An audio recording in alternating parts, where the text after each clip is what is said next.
Hi ಎಲ್ರಿಗೂ ನಮಸ್ಕಾರ. SSLC exam ಎಲ್ರಿಗೂ ತುಂಬಾ ಸ್ಟ್ರೆಸ್ ಆಗ್ತಿದೆ. ಆ ಸ್ಟ್ರೆಸ್ಸಿಂದ ಹೇಗೆ ಹೊರಗೆ ಬರೋದು ಅಂತ ನಾನು ಹೇಳ್ತೀನಿ. ಫಸ್ಟ್ ಪಾಯಿಂಟ್, ನೀವು ಫಸ್ಟು ಬೇರೆಯವ್ರನ್ನ ಕಂಪೇರ್ ಮಾಡ್ಕೊಳ್ಳೋದನ್ನ ಬಿಟ್ಬಿಡಿ. ಅವ್ರು ಹಂಗೆ ಓದಿದ್ರು, ಅವ್ರು ಹಂಗೆ ಬರೆದ್ರು ಎಕ್ಸಾಮಲ್ಲಿ, ನಾನು ಯಾಕೆ ಬರೀತಿಲ್ಲ ಅನ್ನೋದನ್ನು ಬಿಟ್ಬಿಡಿ. ನೀವೆಷ್ಟು ಓದಿದ್ದೀರಾ ಎಕ್ಸಾಮ್ಗೆ ಅಷ್ಟನ್ನು ನೀಟಾಗೆ ಬರೀರಿ. ಸೆಕೆಂಡ್ ಪಾಯಿಂಟ್, ನೀವು ಎಕ್ಸಾಮ್ ಹಾಲಿಗೆ ಹೋಗ್ತಿದ್ದಂಗೆ ನಿಮಗೆ ಭಯ ಆಗುತ್ತೆ ಮತ್ತು ಕ್ವಶನ್ ಪೇಪರ್ ನೋಡ್ತಿದ್ದಂಗೆ ಕನ್ಫ್ಯೂಸ್ ಆಗುತ್ತೆ. ಯಾಕೆ ಈ ಥರ ಆಗುತ್ತೆ ಅಂದರೆ, ನೀವು ಮನೆಯಿಂದ ಹೊರಟಾಗಲೇ ಅಂದ್ಕೊತೀರ ಎಕ್ಸಾಮ್ಗೆ, ಇವತ್ತು ಎಕ್ಸಾಮ್ ಹೇಗಿರುತ್ತೋ ಹೆಂಗಿರುತ್ತೋ ಟಫ್ ಆಗಿರುತ್ತೋ, ನಾನು ಬರಿತೀನೋ ಇಲ್ವೋ ಅನ್ನೋ ಕನ್ಫ್ಯೂಷನ್ನು ಮತ್ತು ಭಯದಲ್ಲೇ ಎಕ್ಸಾಮ್ ಹಾಲಿಗೆ ಹೋಗ್ತೀರ. ನಿಮಗೆ ಅಲ್ಲಿ ಕ್ವಶನ್ ಪೇಪರ್ ನೋಡ್ತಿದ್ದಂಗೆ ಭಯ ಸ್ಟಾರ್ಟ್ ಆಗುತ್ತೆ. ಸೊ ಯಾವತ್ತು ನೀವು ಮನೆಯಿಂದ ಹೊರಡಬೇಕಾದ್ರೆ ಹೇಗಾದರೂ ಇರಲಿ ಎಕ್ಸಾಮ್, ನಾನು ಅದನ್ನು ನೀಟಾಗೆ ಅಟೆಂಡ್ ಮಾಡ್ತೀನಿ ಅನ್ನೋ ಮನಸ್ಥಿತಿಲಿ ಹೋಗಿ. ಆಗ ನೀವು ಎಕ್ಸಾಮ್ ತುಂಬ ಚೆನ್ನಾಗಿ ಬರೀತೀರ. ಥರ್ಡ್ ಪಾಯಿಂಟ್ ಏನಪ್ಪ ಅಂದರೆ, ನಿಮಗೆ ಕ್ವಶನ್ನು ಗೊತ್ತಿರುತ್ತೆ, ಆನ್ಸರು ಗೊತ್ತಿರುತ್ತೆ, ಬಟ್ ನೀವು ಕನ್ಫ್ಯೂಸ್ ಆಗಿ ಆನ್ಸರ್ನೇ ಚೇಂಜ್ ಮಾಡಿ ಬರೆದು ಬಂದಿರ್ತೀರ. ಯಾಕೆ ಈ ಥರ ಕನ್ಫ್ಯೂಸ್ ಆಗುತ್ತೆ ಅಂದರೆ, ನೀವು ಕ್ವಶನ್ನೇ ನೀಟಾಗಿ ಓದಿರಲ್ಲ. ಟೈಮ್ ಆಗುತ್ತೆ ಅನ್ನೋ ಬರದಲ್ಲಿ ಕ್ವಶನ್ನೇ ನೀಟಾಗಿ ಓದಿರಲ್ಲ. ಸೊ ನೀವು ಫಸ್ಟು ಕ್ವಶನ್ನ ನೀಟಾಗಿ ಓದಿ, ಟೈಮ್ ಬಗ್ಗೆ ಯೋಚನೆ ಮಾಡಬೇಡಿ. ನಿಮಗೆ ಅಷ್ಟು ಕ್ವಶನ್ಸ್ ಕೊಟ್ಟಿರ್ತಾರೆ ಅಂದರೆ ಅದರಲ್ಲಿ ನೀವು ನೀಟಾಗಿ ನಿಮಗೆ ಬರೋ ಅಂಥ ಆನ್ಸರ್ ಯಾವುದಿರುತ್ತೆ ಕ್ವಶನ್ನು ನೋಡ್ಕೊಳ್ಳಿ. ಫಸ್ಟು ನಿಮಗೆ ಈಸಿ ಆಗೋ ಅಂಥ ಕ್ವಶನ್ನ ಪಿಕ್ ಮಾಡ್ಕೊಳ್ಳಿ, ಅದಕ್ಕೆ ನೀಟಾಗಿ ಆನ್ಸರ್ ಬರ್ಕೊಳ್ಳಿ. ಫೋರ್ತ್ ಪಾಯಿಂಟ್ ಏನಪ್ಪ ಅಂದರೆ, ಎಲ್ಲರಿಗೂ ಎಕ್ಸಾಮ್ ಭಯ.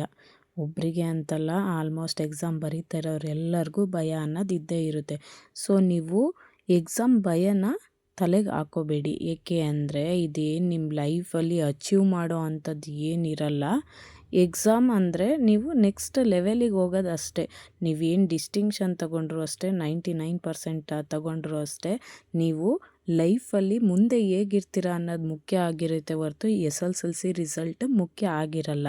ಸೊ ಏನಪ್ಪ ಅಂದರೆ, ನಾವು ಒಂದು ಎಕ್ಸಾಮು ನೆಕ್ಸ್ಟ್ ಲೆವೆಲಿಗೆ ಚೆನ್ನಾಗಿ ಬರೀಬೇಕು ಅನ್ನೋ ಕಾರಣದಿಂದ ನಾವು ಎಕ್ಸಾಮ್ ಬರೀಬೇಕಷ್ಟೆ. ಅದು ಬಿಟ್ಟು ಭಯ ಪಡ್ಕೊಂಡು ಹೋದರೆ ಎಕ್ಸಾಮ್ ಬರೆಯೋಕ್ಕಾಗಲ್ಲ. ಫಿಫ್ತ್ ಪಾಯಿಂಟ್ ಏನಪ್ಪ ಅಂದರೆ, ನಿಮಗೆ ಎಲ್ಲ ಆನ್ಸರ್ಸ್ ಗೊತ್ತಿರುತ್ತೆ, ಬಟ್ ಎಕ್ಸಾಮ್ ಬರಿಬೇಕಾದ್ರೆ ಯಾವುದೂ ನೆನಪಾಗಲ್ಲ. ಯಾಕೆ ಈ ಥರ ಆಗುತ್ತೆ ಅಂದರೆ, ನೀವು ಓದಿರ್ತೀರ, ಬಟ್ ಅದನ್ನು ತಲೆಗೆ ಅರ್ಥ ಆಗೋ ಥರ ಓದಿರಲ್ಲ. ಸುಮ್ಮನೆ ಏನೋ ಓದಬೇಕಲ್ಲ ಅಂತ ಓದಿರ್ತೀರ.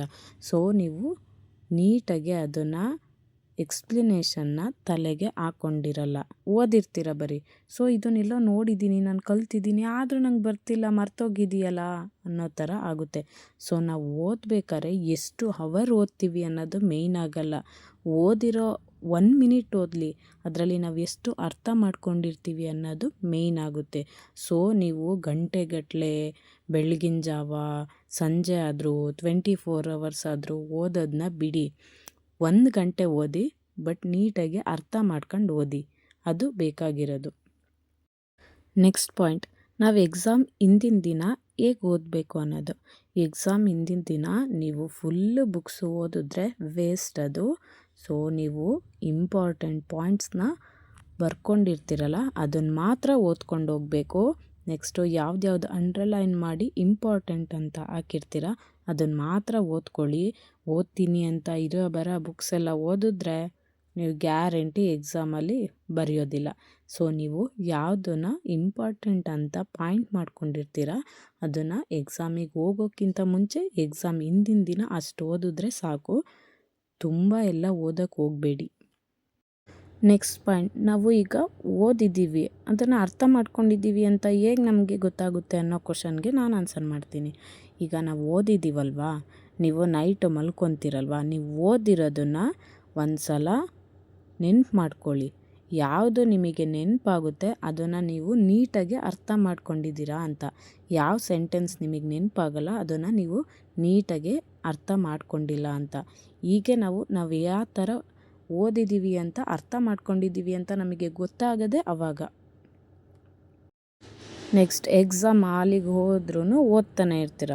ಸೊ ಬಿಡಿ, ಎಕ್ಸಾಮ್ ಹಾಲಿಗೆ ಹೋಗ್ಬೇಕಾದ್ರೆ ನೀವು ರಿಲ್ಯಾಕ್ಸ್ ಆಗಿರಿ. ಎಕ್ಸಾಮ್ ಹಾಲಿಗೆ ಹೋದ್ಮೇಲೆ ದೇವರಿಗೆ ಒಂದು ಪ್ರಾರ್ಥನೆ ಮಾಡ್ಕೊಂಡು ನಾನು ಓದಿದ್ದೀನಿ, ಆ ಎಫರ್ಟಿಗೆ ಒಂದು ರಿಸಲ್ಟ್ ಕೊಡಪ್ಪ ಅಂತ ಕೈ ಮುಗಿದ್ಬಿಟ್ಟು ಎಕ್ಸಾಮ್ನ ಸ್ಟಾರ್ಟ್ ಮಾಡಿ. ಸೊ ನೀವು ಎಕ್ಸಾಮ್ ಹಾಲಿಗೆ ಹೋದ್ರೂ ಓದ್ತಾ ಇರೋದೆ, ಎಲ್ಲಿ ಕೂತ್ರೂ ಓದ್ತಾ ಇರೋದೆ, ನಿಂತರೂ ಓದ್ತಾ ಇರೋದೆ, ಅದನ್ನು ಮಾಡಬೇಡಿ. ನಾನು ಸ್ಟೂಡೆಂಟ್ಸ್ಗಿಂತ ಪೇರೆಂಟ್ಸಿಗೆ ಸಜೆಷನ್ ಕೊಡೋಕ್ಕೆ ಇಷ್ಟಪಡ್ತೀನಿ. ಯಾವ ಪೇರೆಂಟ್ಸ್ ನೋಡಿ ಮಕ್ಕಳಿಗೆ ತುಂಬಾ ಪ್ರೆಷರ್ ಆಗ್ತಾರೆ, ಓದು ಓದು ಓದು ಓದು ಅಂತ. ಏಕೆ ಅವ್ರ ಲೈಫ್ ಅವ್ರು ಲೀಡ್ ಮಾಡೋಕ್ಕೆ ಅವ್ರಿಗೆ ಗೊತ್ತಿಲ್ವಾ? ಎಲ್ಲದೂ ಖುಷಿಯಾಗಿರಬೇಕು, ನನ್ನ ಮಕ್ಕಳು ಹಂಗಿರಬೇಕು ಅಂತೀರಾ, ಯಾಕೆ ಅಷ್ಟೊಂದು ಪ್ರೆಷರ್ ಕೊಡ್ತೀರಾ? ಬಿಡಿ, ಅವ್ರು ಓದ್ತಾರೆ. 99% ತಗೊಂಡಿರೋ ಅಂಥನು ಜೀವನದಲ್ಲಿ ಫೇಲ್ ಆಗಿರ್ತಾನೆ, ಜಸ್ಟ್ ಪಾಸ್ ಆಗಿರೋ ಅಂಥನು ಜೀವನದಲ್ಲಿ ಮೇಲೋಗಿರ್ತಾನೆ. ಸೊ ಎಕ್ಸಾಮ್ ಮುಖ್ಯ ಆಗಿರಲ್ಲ ನಮಗೆ. ಎಕ್ಸಾಮ್ಗೆ ತುಂಬಾ ಪ್ರೆಷರ್ ಕೊಟ್ಟಿರ್ತೀರ ಇಷ್ಟು ದಿನ. ಸೊ ಇವಾಗಲಾದರೂ ಬಿಡಿ, ಅವ್ರಿಗೆ ಎಕ್ಸಾಮ್ ಟೈಮಲ್ಲಾದರೂ ಫ್ರೀಯಾಗೆ ಓದ್ಕೊಂಡು ಅವ್ರು ಬರೀತಾರೆ. ಸೊ ಅವರು ರಿಲ್ಯಾಕ್ಸ್ ಆಗಿರೋದನ್ನು ನೀವು ನೋಡ್ಕೊಳ್ಳಿ. ಎಕ್ಸಾಮಲ್ಲಿ ಕಡಿಮೆ ಬರಲಿ, ಜಾಸ್ತಿ ಬರಲಿ, ಡಿಸ್ಟಿಂಕ್ಷನ್ ಬರಲಿ, ಫಸ್ಟ್ ಕ್ಲಾಸ್ ಬರಲಿ, ನನ್ನ ಮಗ ಫೇಲ್ ಆಗಿಲ್ಲ ಅನ್ನೋ ಖುಷಿಲಿರಿ. 99% ಬಂದಿಲ್ಲ ಅಂತ ಇರಬೇಡಿ. ಫೇಲ್ ಅದನ್ನು ನೋಡ್ಕೊಂಡು ನನ್ನ ಮಗ ಫಸ್ಟ್ ಕ್ಲಾಸ್ ಬಂದಲ್ಲ ಅನ್ನೋ ಖುಷಿಲಿರಿ. ಡಿಸ್ಟಿಂಕ್ಷನ್ ಬಂದವರು ಅಟ್ಲೀಸ್ಟ್ ನನ್ನ ಮಗ ಫಸ್ಟ್ ಕ್ಲಾಸ್ ಬಂದಿಲ್ಲ, ಡಿಸ್ಟಿಂಕ್ಷನ್ ಬಂದಲ್ಲ ಅನ್ನೋ ಖುಷಿಲಿರಿ. ಸೊ ಮಕ್ಕಳಿಗೆ ಯಾರೂ ಪ್ರೆಷರ್ ಹಾಕಬೇಡಿ. ತುಂಬ ಪ್ರೆಷರ್ ಹಾಕ್ಬಿಟ್ಟು ಮಕ್ಕಳು ಸೂಸೈಡ್ ಮಾಡ್ಕೊಳ್ಳೋದನ್ನ ತುಂಬಾ ನೋಡ್ತಾ ಇದ್ದೀವಿ ನ್ಯೂಸಲ್ಲಿ. ಸೊ ಮಕ್ಕಳನ್ನ ಅವ್ರ ಪಾಡಿಗೆ ಅವ್ರನ್ನ ಬಿಡಿ. ಎಕ್ಸಾಮ್ ಅನ್ನೋದೇ ಲೈಫ್ ಆಗಿರಲ್ಲ. ನಾನು ನೋಡ್ತೀನಿ ತುಂಬ ಪೇರೆಂಟ್ಸು ಮಕ್ಕಳಿಗೆ ತುಂಬಾ ಪ್ರೆಷರ್ ಆಗ್ತಿದ್ದಾರೆ. ಸೊ ಅವರು ಅದರಿಂದ ಬೇರೆ ರೂಟ್ನ ನೋಡ್ಕೊಳ್ಳೋ ಥರ ಆಗ್ತಿದೆ. ಧನ್ಯವಾದಗಳು.